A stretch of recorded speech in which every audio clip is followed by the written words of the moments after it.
तो हम फिर से लेकर आ चुके हैं आप लोगों के लिए शाम की सभी ताज़ा और बड़ी खबरें। एक एक कर आपको सारी खबरों की जानकारी देंगे। आज देश दुनिया में क्या कुछ हो रहा है। दरअसल दोस्तों, सबसे पहली जो बिग ब्रेकिंग न्यूज़ आ रही है, राहुल गांधी का मोदी सरकार पर बड़ा हमला। बोले जब तक मोदी सरकार को डांट नहीं पड़ती तब तक मोदी सरकार के कान नहीं खुलते। देश में लोग मर गए लेकिन उनको मुआवजा देने के लिए सरकार के पास पैसा नहीं है। जी हाँ, अब तो शर्म कर ले मोदी सरकार, सुप्रीम कोर्ट ने भी कह दिया। इसके बारे में आपको विस्तार से बताएंगे। वहीं पर दोस्तों अगली बिग ब्रेकिंग में हम आपको बताएंगे दोस्तों, किसान नेता राकेश टिकैत का बड़ा ऐलान।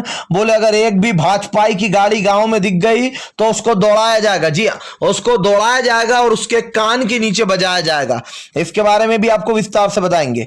वहीं पर दोस्तों अगली बिग ब्रेकिंग में हम आपको बताएंगे दोस्तों, यूपी भाजपा में जबरदस्त तरीके से दोस्तों आपको बता दीजिए दरार। दरअसल आपको बता दें कुंवर सिंह ने दिया इस्तीफा, मचा हड़कंप। इसके बारे में भी आपको विस्तार से बताएंगे।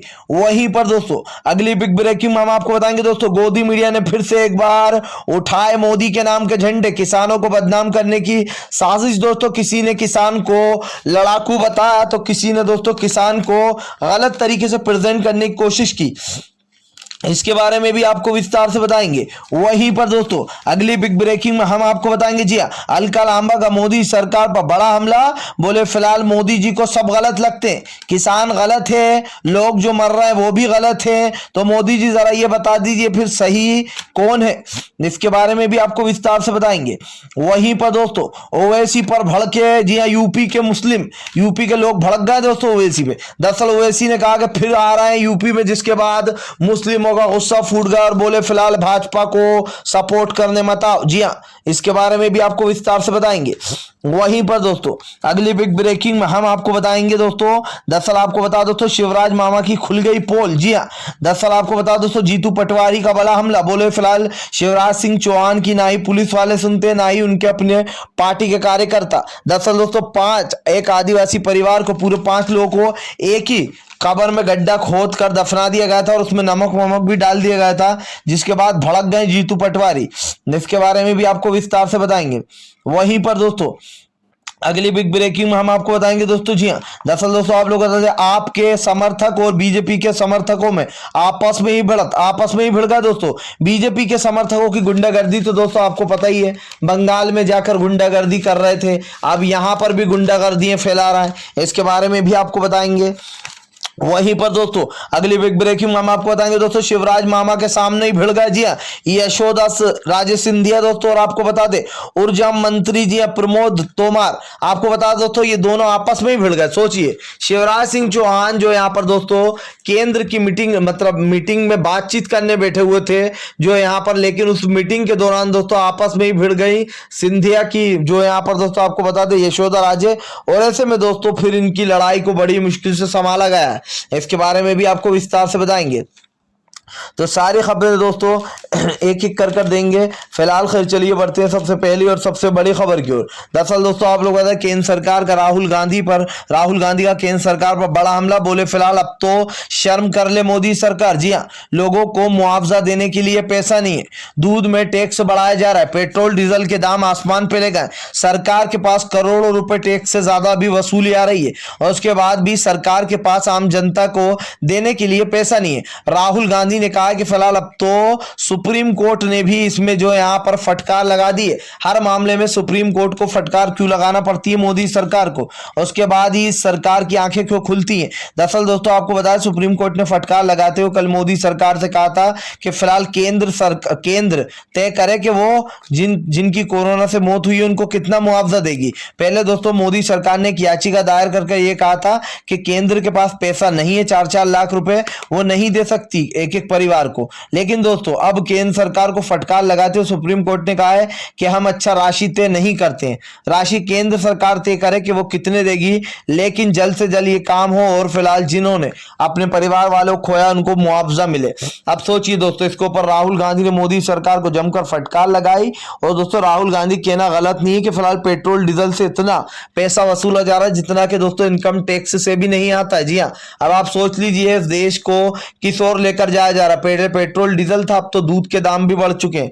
फिलहाल खैर चलिए हम बढ़ते दोस्तों एक और अगली बिग ब्रेकिंग की तरफ। बता दोस्तों अगली जो बड़ी खबर निकल कर आ रही, ममता बनर्जी ने दोस्तों महिला रिपोर्टर की लगाई क्लास। जी हाँ, गोदी मीडिया की रिपोर्टर को दोस्तों महिला रिपोर्टर को ममता बनर्जी ने धो डाला। दरअसल दोस्तों आपको बता दे, कल ममता बनर्जी ने दोस्तों एक स्टूडेंट कार्ड जो लॉन्च किया था, स्टूडेंट के लिए ये कार्ड है दोस्तों, और सारे स्टूडेंट युवाओं के लिए ये कार्ड को लॉन्च किया गया। एक अच्छा काम किया दोस्तों ममता बनर्जी ने। लेकिन दोस्तों पूरी गोदी मीडिया क्या सवाल पूछने लगी ममता बनर्जी से कि दिल्ली हिंसा, जो वेस्ट बंगाल में हिंसा हुई है, उसके बारे में आप क्या कहेंगी। जिसके बाद दोस्तों ममता बनर्जी भड़क गई।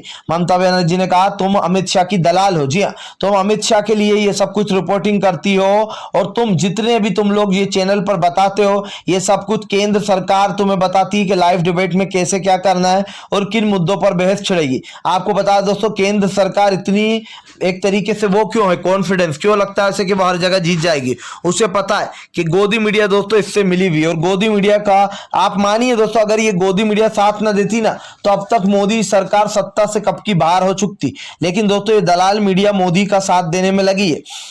इसी को लेकर ममता बनर्जी ने कहा कि फिलहाल ये सब कुछ गृह मंत्री अमित शाह के कहने पर होता है। तुम ये जो हमसे सवाल बार बार पूछ रही हो, सब कुछ गृह मंत्री अमित शाह के कहने पर हो रहा है। वरना ममता बनर्जी ने कहा कि जगह जगह हिंसा हो रही है, यूपी में लगातार हिंसाएं हो रही है, लेकिन पूरी मीडिया उस बात को छुपा लेती है। सोचिए दोस्तों अभी अभी किस तरीके से जो यहाँ पर दोस्तों अखिलेश यादव की पार्टी के लोगों को जमकर पीटा गया, और ये भाजपा कार्यकर्ताओं ने पीटा, और इनके वीडियो भी सामने। उसके बावजूद भी दोस्तों इनके ऊपर कोई कार्रवाई नहीं, कोई गोदी मीडिया जो यहां पर इनसे सवाल नहीं पूछ सकता, किसी के बाप में हिम्मत नहीं है। जी हां दोस्तों, किसी के, फिर से सुनिए मैं क्या कह रहा हूं, किसी के बाप में हिम्मत नहीं है जो मोदी और अमित शाह से ये सवाल पूछ ले। और अगर कोई अमित शाह और मोदी से ये सवाल पूछता है तो अमित शाह बिलबिला उठते हैं। जी याद है आपको अमित शाह का मैंने एक बयान बताया था, कैसे रिपोर्टर ने जब पूछा कि कल आज जो भीड़ आपकी रैली में है, ये कल भीड़ यही भीड़ जो है कल ममता बनर्जी की रैली में थी, तब यहां पर अमित शाह कह रहे थे कि आप ये सवाल इसलिए पूछ रहे हो क्योंकि अभी यहां पर ममता बनर्जी की सरकार है, लेकिन कल हमारी होगी तब आप हमारे लिए काम करोगे। यानी कि दोस्तों अमित शाह मानते हैं कि रिपोर्टर जिसकी सरकार होती है उसके लिए काम करते हैं। सोचिए दोस्तों ये हालात हो गए देश के। आज ममता बनर्जी सवाल पूछे जा रहा है, लेकिन उस सीएम योगी से कौन सवाल पूछेगा जो आए दिन यूपी में जंगल राज चला रहा है? कोई नहीं पूछेगा। कोई गोदी मीडिया में इतनी हिम्मत नहीं दोस्तों जो नरेंद्र मोदी से आंखों से आंखें मिलाकर पूछ सके कि आपने 7 साल में किया क्या है, आपने 7 साल में इस देश के लिए ऐसा क्या कर दिया जो जनता आपको वोट दे। नहीं, लेकिन कोई गोदी मीडिया सवाल नहीं पूछेगी, क्योंकि दोस्तों अब इनकी नसों में खून नहीं बल्कि पानी बहने लगा है। जी हाँ, अब इन्होंने शर्म बेच खाई है दोस्तों, ये पूरी मीडिया दलाल बन चुकी है फिलहाल। खैर चलिए हम बढ़ते दोस्तों एक और अगली ब्रेकिंग की तरफ। बता दोस्तों अगली जो बड़ी खबर निकल कर आ रही, किसान नेता राकेश टिकैत का बड़ा ऐलान। बोले फिलहाल जहां भाजपाई की गाड़ी दिखेगी वहां उनको दौड़ा दिया जाएगा। दरअसल दोस्तों आप लोग बता दें, कल जो यहाँ पर किसान नेताओं के बीच में और बीजेपी कार्यकर्ताओं के बीच में भयंकर झड़प हो गई, जिसको लेकर किसान नेता राकेश टिकैत ने कहा कि अगर सरकार ने चालाकी बरतने की कोशिश की और इस तरीके से दंगा फैलाने की कोशिश की तो फिलहाल जहां भाजपा की गाड़ी दिखेगी वहां दौड़ा दिया जाएगा। राकेश टिकैत ने कहा कि इनके कान लाल कर दिए जाएंगे, इनके बक्कल उधेड़ देंगे। जी हाँ, आपको बता दो तो किसान नेता राकेश टिकैत ने अपनी ही भाषा में जमकर जो धो डाला है पूरी गोदी मीडिया और मोदी सरकार को। राकेश टिकैत ने कहा कि यहाँ 2-3 घंटे तक क्या लेने आए थे, ये एक बड़ी साजिश थी, जिस साजिश को हम समझ चुके थे। आपको बता दोस्तों बड़ा खुलासा हुआ कि 3 घंटे तक कहीं पर भी आपने देखा हो दोस्तों बीजेपी का कोई नेता जीता तो या तो किसी हॉल में मीटिंग होती है या किसी हॉल में उसका स्वागत किया जाता है। समझ में ये नहीं आ रहा दोस्तों कि ये लोग वहां पर क्यों पहुंचे, ये लोग दोस्तों वहां पर क्या करने पहुंचे थे जहां पर किसान आंदोलन चल रहा है।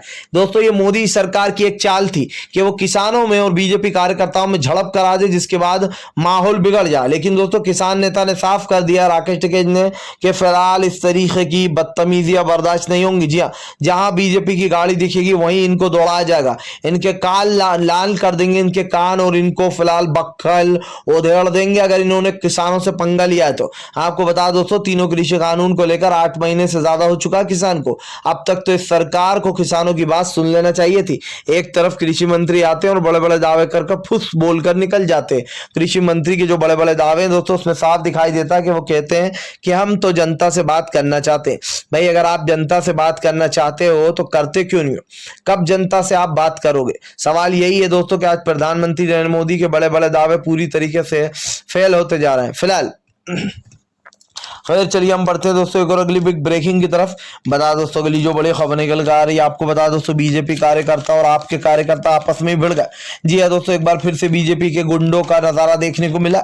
आपको बता दोस्तों बीजेपी कार्यकर्ता और आपके कार्यकर्ता आपस में आ गए आमने सामने, जी हाँ, प्रचार करते हुए। ऐसे में दोस्तों दोनों पार्टी के कार्यकर्ता आपस में ही भिड़ते हुए नजर आ गए। हालांकि दोस्तों जो यहाँ पर देखा जा रहा है वो साफ साफ दिखाई दे रहा है कि फिलहाल बीजेपी के जो लोग हैं वो आपके कार्यकर्ताओं से खुद ही भिड़ रहे हैं, जबकि दोस्तों साफ दिखाई दे रहा है कि फिलहाल जिस तरीके से ये सब कुछ किया जा रहा है ये काफी गलत है। आप दोस्तों इतिहास उठाकर देख लीजिए, बीजेपी के कार्यकर्ता जहां जहां जाते हैं वहां वहां लड़ाई झगड़े करते हैं, चाहे वो वेस्ट बंगाल हो दोस्तों। इल्जाम लगाया जा रहा है ममता बनर्जी पे, जबकि दोस्तों लड़ाई शुरू की थी बीजेपी कार्यकर्ताओं ने। ऐसा दूसरी तरफ दोस्तों हम आपको बता दें, जहां एक तरफ बीजेपी कार्यकर्ता ये सब कुछ कर रहे हैं तो वहीं दूसरी तरफ आपने भी बड़ा हमला बोलते कहा कि फिलहाल बीजेपी इस देश में दंगे फैलाने की कोशिश करती है। जी हाँ, जिस तरीके बीजेपी कार्यकर्ता एक दूसरे से ही भिड़ जाते हैं दोस्तों, इससे साफ दिखाई देता है कि फिलहाल माहौल खराब करने का मूड में है फिलहाल। खैर चलिए हम बढ़ते हैं दोस्तों एक और अगली बिग ब्रेकिंग की तरफ। बता दोस्तों अगली जो बड़ी खबर निकल कर आ रही है, ओवैसी पर भड़के दोस्तों लोग। जी हाँ, यूपी के लोगों ने लगाए ओवैसी को फटकार।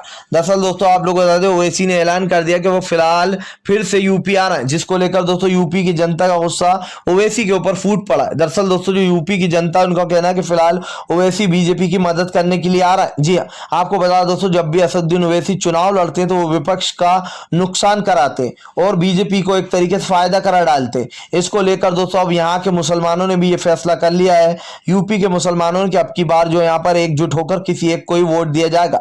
दरअसल दोस्तों माना जा रहा है कि फिलहाल जिस तरीके से ये सब कुछ वोटों का बंटवारा हो रहा है दोस्तों, इसी को लेकर सारा खेल बिगड़ रहा है। और दोस्तों जिस तरीके से आपके बंगाल में एकजुट होकर सारे मुसलमानों ने दोस्तों ममता बनर्जी को सपोर्ट किया, उससे ममता बनर्जी की और भी भारी बहुमत से जीत हुई है। आपको बता दें दोस्तों माना जा रहा है कि फिलहाल इस बार भारतीय जनता पार्टी को बड़ा झटका लगने वाला है, क्योंकि इस बार दोस्तों पूरा का पूरा यूपी में दोस्तों मुसलमानों की तादाद जो थी वो काफी ज्यादा थी।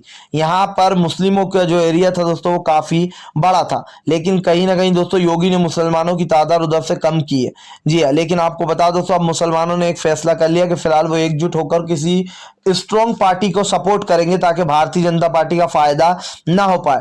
बताया जा रहा है दोस्तों असद ओवैसी जहां पर भी जाते हैं वो सीटों के बंटवारे कर देते हैं, जिसके कारण भारतीय जनता पार्टी स्ट्रॉन्ग हो जाती है। और दोस्तों हमें यही नहीं करना, क्योंकि इस वक्त दोस्तों यूपी से योगी का हटना उतना ही जरूरी है जितना कि जीने के लिए सांस लेना। आप समझिए दोस्तों, जो मुसलमानों पर अत्याचार होना, जो दलित समाज पर अत्याचार होना, जो हमारे हिंदू भाइयों को दोस्तों मारा जा रहा है, पीटा जा रहा है, साधु संतों को, इसके लिए दोस्तों ये बहुत जरूरी होगा कि योगी को सत्ता से बाहर हटाना ही होगा। और अगर आप ये सच में चाहते हैं दोस्तों तो आप लोगों को किसी भी एक पार्टी को, हम ये नहीं कहते कि आप किसी एक पार्टी को वोट दीजिए दोस्तों, हम कहते हैं कि आपको जिसको मन चाहे उसको वोट दीजिए, लेकिन कोई एक ऐसी स्ट्रॉन्ग पार्टी जो कि दोस्तों आपके बाद में काम आ पाए। असद ओवैसी अगर जीत भी जाते हैं दोस्तों 8-10 सीटें, तो वो आखिर क्या उखाड़ लेंगे, क्या कर लेंगे, ये उनका गढ़ तो है नहीं फिलहाल।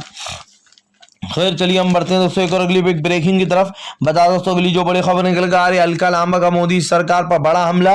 बोले फिलहाल मोदी जी को सब गलत लगता है। जी हाँ, किसान आंदोलन करे तो वो आतंकवादी हो जाता है। जी हाँ, और अगर मुसलमान एनआरसी का विरोध करे तो वो खालिस्तानी आतंकवादी हो जाता है। आपको बता दोस्तों अलका लांबा का मोदी सरकार के ऊपर गुस्सा फूट गया।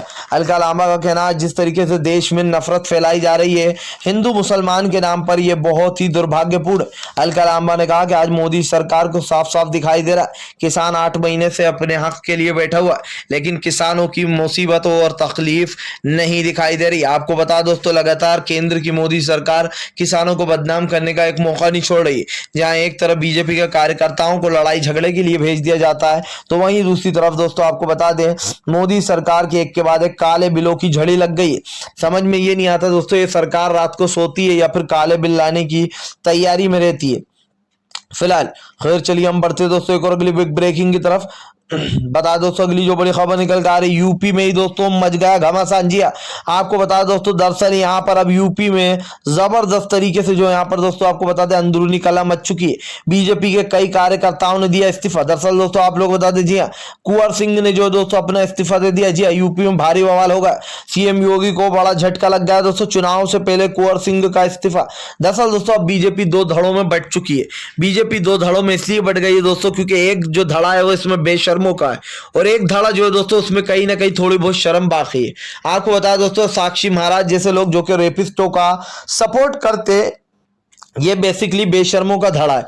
और एक वो है दोस्तों जो योगी के खिलाफ आवाज उठा रहा है कि फिलहाल योगी को यूपी का सीएम ना बनाया जाए। जी हाँ, ये अच्छा वाला धड़ा है। अब समझ में ये आ रहा है दोस्तों कि फिलहाल यूपी में बगावत मच चुकी है। जिस तरीके से कुंवर सिंह ने दोस्तों अपना इस्तीफा दिया है, इससे एक चीज तय हो गई है कि फिलहाल भारतीय जनता पार्टी कितनी छुपाने की कोशिश कर ले कि बीजेपी में सब कुछ सही है, जबकि सब कुछ दोस्तों गड़बड़ हो चुका है। चाहे वो उत्तराखंड हो दोस्तों या मध्य प्रदेश हो, हर जगह बीजेपी में दोस्तों आपस में ही भिड़त हो रही है, जिसके कारण भारतीय जनता पार्टी को बड़ा झटका लग रहा है दोस्तों। ये लोग कुछ फैसला नहीं ले पा रहे हैं, इससे साफ ये दिखाई दे रहा है फिलहाल।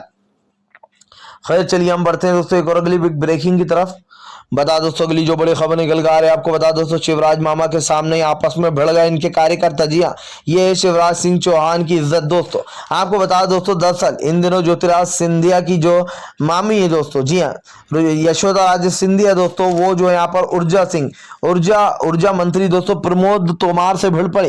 दरअसल यहाँ पर दोस्तों आपको बता दें ऊर्जा मंत्री जो है वो लोगों को काम काज के बारे में शिवराज सरकार को बता रहे थे कि उन्होंने क्या कुछ काम काज किया और कैसे किसानों के लिए इस बिल को जो यहाँ पर माफ कर देना चाहिए या फिर इसको नहीं करना चाहिए, जो भी उनकी बात हो रही थी। लेकिन इसी के दौरान दोस्तों जो यशोदा राजे सिंधिया हैं वो ऊर्जा मंत्री की बात पर भड़क गई, प्रमोद तोमार की बात पर। उन्होंने प्रमोद तोमार को कहा कि बिजली के खंभे पे चढ़ने से सब कुछ ठीक नहीं हो जाता, इसके लिए काम करना पड़ता है। तभी दोस्तों प्रमोद सिंह तोमार जो है वो भड़क गए और उन्होंने कहा कि आप बीच में मत बोलिए, हमें हमारी बात पूरी करने दीजिए। लेकिन उसके बाद भी दोस्तों आपको बता दें जो यशोदा राजे सिंधिया है उन्होंने जो एक नहीं सुनी जो यहाँ पर प्रमोद तोमार की और वो उनसे भिड़ पड़ी, जिसके बाद दोस्तों मामला इतना बढ़ गया कि इन दोनों में जुबानी बहस शुरू हो गई।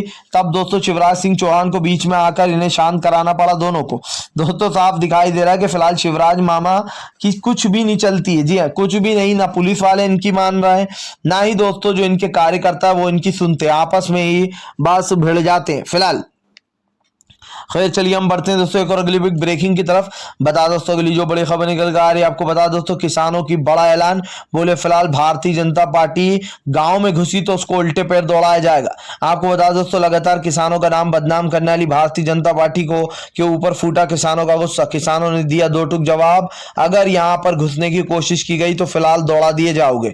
आपको बता दोस्तों लगातार भारतीय जनता पार्टी जो है वो अपने इस खेमे को सुधारने की कोशिश कर रही है, लेकिन फिलहाल दोस्तों साफ दिखाई दे रहा है कि बीजेपी की उल्टी गिनती अब शुरू हो चुकी है। आपको बता दोस्तों तीनों कृषि कानून को लेकर किसानों ने साफ ऐलान कर दिया कि फिलहाल इस सरकार को ये काले कानून तब के वापस लेना ही होंगे। आपको बता दोस्तों किसानों का जो ऐलान है कि फिलहाल 9 और 24 के दिन वो जबरदस्त तरीके से सरकार के खिलाफ प्रदर्शन करने वाले। किसानों ने साफ कर दिया कि यह आंदोलन बहुत ही तेज होने वाला है। आपको बता दोस्तों अभी तक किसान की रूपरेखा इसलिए धीरे चल रही थी क्योंकि फिलहाल किसान जो है कोरोना की गाइडलाइंस को फॉलो कर रहा था, लेकिन अब किसानों ने साफ कर दिया कि अब बस बहुत हो गया, अब जो इन चीजों को बढ़ावा नहीं दिया जाएगा और केंद्र की मोदी सरकार को सबक भी सिखाया जाएगा और सबक सिखाना भी चाहिए। आज जिस तरीके से दोस्तों भारतीय जनता पार्टी लगातार काले कानून लाने में लगी है, आम जनता के साथ साथ किसानों को भी धो रही है, इससे साफ दिखाई देता है कि किसान अब बस उकता चुके हैं दोस्तों। अब 8 महीने हो चुके हैं और इसीलिए किसान उकता गए। उन्होंने साफ कह दिया कि जहां भाजपाई दिखेंगे उनको कूट दिया जाएगा, पकड़ के कूट दिया जाएगा, फिर चाहे जो भी हो। आपको बता दोस्तों अब बीजेपी वालों की कुटाइयां होंगी जहां जहां वो जाएंगे और अगर उन्होंने गांव में घुसने की कोशिश की तो उनको दौड़ा लिया जाएगा। फिलहाल अगर आप भी दोस्तों शांतिपूर्ण ढंग से पीएम की इन सभी गलत नीतियों का दिल से विरोध करते हो और आप मानते हो दोस्तों ये सरकार सिर्फ एक तानाशाह सरकार बन चुकी है, तो इस वीडियो को ज्यादा से ज्यादा शेयर कीजिए, लाइक कीजिए और अगर आप हमारे चैनल पर पहली बार आए दोस्तों तो सब्सक्राइब करने के साथ साथ पास में एक घंटी आएगी यानी कि बेल आइकन, उसको जरूर दबाएं ताकि हमारे हर वीडियो की अपडेट आपको मिल पाए और एक कमेंट जरूर कीजिए।